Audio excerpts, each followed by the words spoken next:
नमस्कार. रिसर्च मेथडॉलॉजीच्या दुसऱ्या चॅप्टरसाठी तुम्हा सगळ्यांचं स्वागत आहे. संशोधन समस्येची व्याख्या करणे हा आपला आजच्या चॅप्टरचा उद्देश आहे.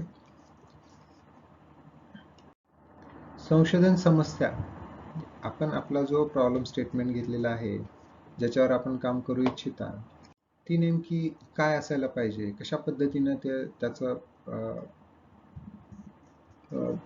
ती शोधली पाहिजे किंवा त्याचं डॉक्युमेंटेशन केलं पाहिजे, हे जाणून घेणं गरजेचं आहे. जेव्हा आपण एखादं संशोधन करू इच्छितो, त्याच्यासाठी आपल्याला दोन प्रकारच्या संशोधन समस्येला सामोरं जावं लागतं. पहिली, नवीन समस्या म्हणजे एखादं नवीन प्रॉब्लेम स्टेटमेंट, जो कोणीही आतापर्यंत त्याच्याकडे लक्ष गेलं नाही किंवा कोणी ते सोडवलेलं नाहीये, कोणी त्याच्याबद्दल काही काम केलेलं नाहीये, त्याला आपण नवीन समस्या म्हणतो. ही पूर्णतः नवीन असेल, याच्यामध्ये कोणीही काम केलेलं नसल्यामुळं आपल्याला खूप सारा काम करण्यासाठी स्कोप आहे.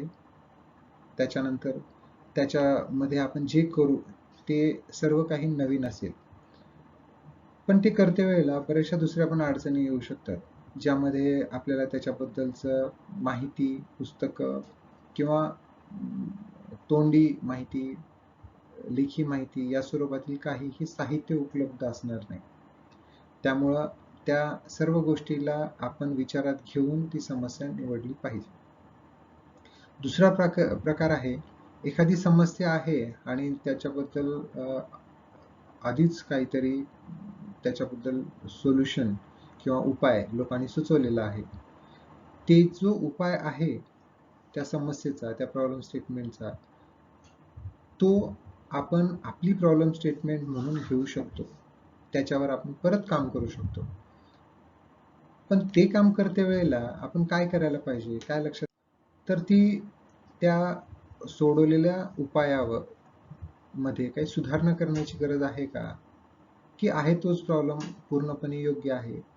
जर आहे तो प्रॉब्लेम पूर्णपणे मान्य आहे, लोकांनी तो वापरायला सुरू केलेला आहे किंवा लोकांच्या मताने तो पूर्णपणे योग्य असेल, तर आपल्याला त्यात काही बदल करण्याची गरज नाही. पण ज्या अर्थी तो सर्व मान्य नाहीये, सर्वांनी त्याला ऍक्सेप्ट केलेलं नाहीये, तर त्यात बदल करण्याची गरज आहे. आणि तिथंच आपल्याला आपली समस्या सापडू शकते किंवा ती समस्या आपण आपल्या रिसर्च प्रॉब्लेमसाठी घेऊ शकतो. आपण जर समजा ती समस्या ऑलरेडी सोडवलेली आहे एखाद्याने आणि त्याच्यातले निकाल पण लावलेले असतात, रिझल्ट पण आलेला असतो आणि तो रिझल्ट त्यांनी त्याच्या शोध निबंधामध्ये दाखवलेला असतो, पण तो निकाल जो आपण पाहतो, जो मान्य करतो, तो चांगला असेल कदाचित, पण ती निकाल तयार करण्याची जी प्रक्रिया आहे, जेव्हा आपण एखादी माहिती देतो आणि त्याच्यापासून एखादी समस्येचं उत्तर शोधतो, निकाल लावतो, तर निकाल जरी बरोबर असला तरी ती मधली जी प्रक्रिया आहे, जी त्यांनी त्याच्यावर जे काम केलेलं आहे, कदाचित ती योग्य नसावी, कदाचित त्याला वेळ लागत असावा, कदाचित त्याच्यासाठी जास्त पैसा खर्च केला जाऊ शकतो. त्यामुळं आपल्याला ती अशी एखादी नवीन प्रक्रिया आपण शोधू शकतो का, की आधीच्या प्रक्रियेपेक्षा ही साधी, सोपी आणि कमी खर्चिक असेल. अशा पद्धतीचा प्रॉब्लेम स्टेटमेंट पण आपण घेऊ शकतो. उदाहरणच द्यायचं झालं तर आपण ऊसापासून साखर तयार करतो. ऊस हे तुमचं इनपुट आहे, साखर हे आउटपुट आहे. पण त्यामध्ये एक प्रक्रिया केली जाते, ऊसावर जी प्रक्रिया केली जाते, ती प्रक्रिया खूप खर्चिक आहे, खूप वेळ घेणारी आहे. जरी ती आता वापरत असेल, तर आपण त्याच्यावर असं संशोधन करू शकतो की ज्याच्यापासून आपल्याला कमी खर्चामध्ये आणि कमी वेळामध्ये त्याच प्रक्रियेवरून साखर हेच उत्पन्न काढू शकतो. जर असं काढू शकत असू, तर ती जी नवीन सुधारित प्रक्रिया आहे, तेच आपला शोध निबंध असू शकतो. एक उदाहरण दाखल मी तुम्हाला सांगतोय. अशा पद्धतीच्या प्रत्येक प्रॉब्लेम स्टेटमेंटवर नवनवीन समस्यांचं नवनवीन प्रक्रिया आपण शोधू शकतो. खर्चाअभावी पद्धत, आताच आपण म्हटलं, जर एखादी पद्धत खूप खर्चिक असेल तर त्याला आपण त्याचे खर्च कमी करण्यासाठी पण करू शकतो. एखादी समस्या ज्याने सोडवलेली आहे त्याच्यामध्ये जी अचूकता आहे त्याला पण आपण वाढवू शकतो. जर ती अचूकता आज 80% असेल तर आपण त्याला 90% पर्यंत घेऊन जाऊ शकतो, 99 पर्यंत घेऊन जाऊ शकतो, 100 पर्यंत घेऊन जाऊ शकतो. तर एखादी आलेलं जे उत्तर आहे त्याची अचूकता वाढवू शकतो किंवा आपल्या प्रक्रियेची पण अचूकता वाढवू शकतो. आपण जी प्रक्रिया करतोय त्याच्यामध्ये पण आणखीन बदल घडवून त्याच्यामध्ये अचूकता वाढवू शकतो. आपण जे काम करतोय ते काम चांगल्या पद्धतीचं चांगली कामगिरी करणारं असावं. म्हणजे आतापर्यंत ज्याच्या आता कामगिरी म्हणजे कशा स्वरूपाची, त्याला आपण परफॉर्मन्स म्हणू शकतो. तर तो परफॉर्मन्स आपला टाइम, कॉस्ट, त्याच्यानंतर स्पीड ह्याच्या स्वरूपामधला असू शकतो. तर हे जर आपल्याला एखादी प्रक्रिया, आपल्याला एखादा विषय जर घ्यायचा असेल संशोधनासाठी आणि तो आधीच कोणीतरी सोडवलेला असेल, तर त्याच्यामध्ये आपण कशा पद्धतीनं आपला विषय नवीन घेऊ शकतो किंवा त्याच्यावर काय बदल करू शकतो आणि त्या विषयाला आपली प्रॉब्लेम स्टेटमेंट म्हणून आपण घेऊ शकतो कामासाठी. त्याच्यासाठी हे सगळे उपाय सुचवलेले आहेत, हे आपण करू शकतो. तर समस्या निवडणे, एखादा प्रॉब्लेम स्टेटमेंट जेव्हा आपल्याला निवडायचा असतो तर सगळ्यात पहिलं काम करावं लागतं ते वाचा आणि खूप वाचा. तर वाचन केल्याने आपल्याला बऱ्याचशा गोष्टी, एखादा विषय जो काही आपण निवडलेला आहे त्याच्या संदर्भात बऱ्याचशा गोष्टी आपल्याला समजू शकतात. त्याच्यामध्ये आपण जर्नल्स वाचू शकतो, दुसऱ्या विविध लोकांचे शोध निबंध वाचू शकतो, ह्याच्याशिवाय आपण पुस्तकं पण वाचू शकतो. या सगळ्यामधून जी आपल्याला माहिती मिळते त्याचा नक्कीच आपल्याला फायदा होतो. ते वेगवेगळे अँगल्स समजले जातात, वेगवेगळ्या त्याच्या बाजू आपण समजून घेऊ शकतो. जर आपल्याला असं वाटतं की वाचून पण आपल्याला त्याबद्दल जास्त उकल झालेला नाहीये, त्याच्यातून आपल्याला सर्व काही समजलेलं नाहीये, तर आपण त्याच्यासाठी आपल्या गाईडची मदत घेऊ शकतो. गाईडकडे जा, त्याच्यासमोर बसा, त्यांना आपला विषय समजून सांगा. गाईड आपला तेवढा सक्षम असतो कारण त्यांनी खूप वर्ष काम केलेली असतात त्या विषयामध्ये. तो आपल्याला एखादी चांगली बाजू सांगू शकतो की ह्या समस्येवर तू अशा पद्धतीचं जर काम केलं तर ते सर्व मान्य होईल. तर तीच आपली प्रॉब्लेम स्टेटमेंट असू शकतो, तीच आपला कामासाठी, शोध निबंधासाठीचा विषय असू शकतो. तर हा विषय निवडण्यासाठी आपण आपल्या गाईडची मदत घेऊ शकतो. तिसरी गोष्ट आहे, आपण आपल्या सहकाऱ्यांसोबत चर्चा करू शकतो. आपले बरेचसे सहकारी आपल्या विषयाशी संदर्भात काम करू शकतात. त्या संबंधित विषयाशी जे जे लोक काम करतात त्यांच्यासोबत जाणे, आपला विषय मांडणे, त्या विषयाशी चर्चा करणे. जेव्हा तो विषय त्यांना समजून सांगितला जाईल ते नक्कीच त्यामध्ये काहीतरी बदल, काहीतरी नवीन विषय सांगतील की तू हे केला तर आणखीन छान होईल वगैरे वगैरे. तर ते पण तुमच्या शोध निबंध निवडण्यासाठी आपल्याला कामाचा किंवा एखादा चांगला सजेशन असू शकतो. जे कोणी इंजिनिअरिंग आणि सायन्स विषयामध्ये काम करतात त्यांच्यासाठी बाजार सर्वेक्षण पण महत्वाचं आहे. मॅनेजमेंट मधल्या लोकांसाठी पण ते गरजेचं आहे.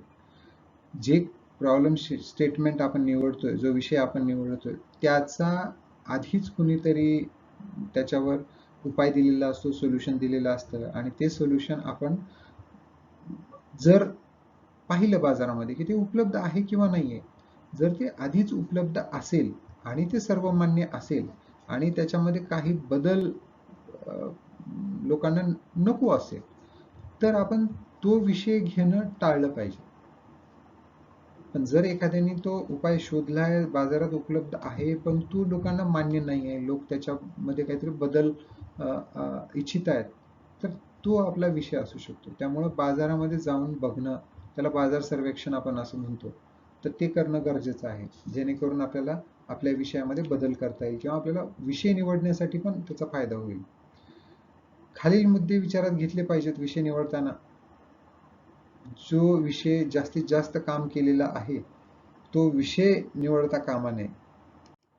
कारण त्या विषयावर खूप लोकांनी काम केलेलं असतं, त्यांनी वेगवेगळ्या बाजू बघितलेल्या असतात, मांडलेल्या असतात, त्यावरचे उपाय सांगितलेले असतात. त्यामुळे आपण अशा पद्धतीचे विषय टाळले पाहिजेत की ज्यावर खूप लोकांनी काम केलेलं आहे आणि तो आता कॉमन झालाय, जनरलाइज झालेला आहे, तो विषय निवडू नका. दुसरा, वादग्रस्त विषय टाळा. तर याच्यावर मी काही उदाहरण देऊ इच्छित नाही, पण जे काही समाजामध्ये वाद निर्माण होणारे विषय आहेत ते विषय टाळा, जेणेकरून तुमच्या शोधनिबंधामध्ये किंवा तुमच्या रिसर्च प्रोसेसमध्ये काही अडचणी निर्माण झाल्या नाही पाहिजेत. तिसरा विषय आहे, खूप संकुचित किंवा अतिशय अस्पष्ट समस्या टाळल्या पाहिजेत. म्हणजे आपण एखादा विषय जर निवडलेला आहे आणि त्याला खूपच जनरलाइज्ड भाषेमध्ये आपण जर मांडत असू तर ते काही योग्य होणार नाही. कारण त्याला आपण एखाद्या विशिष्ट ठिकाणी जाऊन एखाद्या विशिष्ट समस्येचं निराकरण करत नाहीये, तर आपण पूर्ण समस्याच वाढवून ठेवलेली आहे असा त्याचा अर्थ होतो. कधी कधी काही लोकांना मी बघितलेलं आहे की ते खूपच संकुचित, म्हणजे याच विषयावर, म्हणजे महाराष्ट्रातल्या समुद्रकिनारी राहणाऱ्या जे कोळी किंवा मासेमारीचा व्यवसाय करतात त्यामधील पुरुषांचा समस्येवरील काहीतरी अभ्यास, अशा प्रकारचे जेव्हा विषय येतात तेव्हा आपण एखाद्या विशिष्ट ग्रुपलाच टार्गेट करत असतो, त्याच्यावरच काम करत असतो. तर जर त्याबद्दलचा जर माहिती मिळाली नाही, त्याबद्दल जर आपल्याला बऱ्याचशा गोष्टी साहित्य मिळालं नाही, तर मग पुढे चालून त्याच्या अडचणी निर्माण होऊ शकतात. तर अशा अडचणी टाळण्यासाठी आपण थोडासा टू द पॉइंट द्या, थोडंसं त्याला मोठ्या स्वरूपात पण मांडा आणि अशा पद्धतीने मांडा की ज्या ठिकाणी आपल्याला त्याच्याबद्दल माहिती मिळेल आणि त्याच्यावर काम करणं आपल्याला सोपं जाईल. व्यवहार्य असणे गोष्टी ह्या पण गरजेच्या आहेत. बऱ्याचदा इंजिनिअरिंग आणि सायन्समध्ये मुलं अशा पद्धतीच्या विषय निवडतात की ज्याच्याबद्दलचं साहित्यच उपलब्ध नसतं. मग ते साहित्य येण्यासाठी आपल्याला ते साहित्य शोधावं लागतं किंवा तशा लॅब्स उपलब्ध नसतात. मग त्या लॅबसाठी आपल्याला बऱ्याच ठिकाणी शोधत जावं लागतं आणि त्याचा डेटा उपलब्ध नसतो, तो डेटा आणावा लागतो. मग ह्या सगळ्या गोष्टी टाळण्यासाठी आपल्याकडं उपलब्ध असलेल्या साहित्यांमधून आपल्याला काय शोध लावता येईल, अशा प्रकारचा असा व्यवहार्य प्रकारचा शोध निबंध किंवा शोधाचा विषय निवडणं हा आपल्यासाठी सुयोग्य असेल आणि आपल्याला ते कामाला येईल. समस्येची व्याख्या करण्याची गरज काय, कशासाठी आपण समस्येची व्याख्या करतो, म्हणजे प्रॉब्लेम स्टेटमेंट आपण कशासाठी देतो, काय गरज असते. जेव्हा आपण एखादा विषय निवडतो, तो विषय निवडल्यानंतर आपल्याला एक प्रॉब्लेम स्टेटमेंट द्यावी लागते, त्याची व्याख्या करावी लागते. मी काय काम करणार आहे, ते काम कुठून कुठपर्यंत असेल, कुठल्या कुठल्या मुद्द्यांमध्ये असेल, याला आपण प्रॉब्लेम स्टेटमेंट म्हणतो.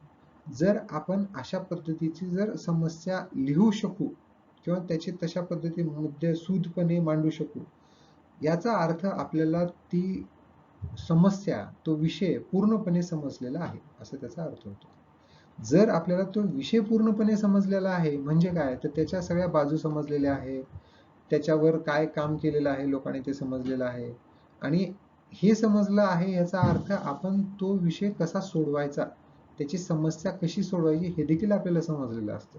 म्हणजेच चांगल्या सुस्पष्टपणे समस्या मांडणे, विषय मांडणे, प्रॉब्लेम स्टेटमेंट तयार करणे म्हणजेच तो जवळपास अर्धा आपला शोध झालेला असतो असं म्हणता येईल.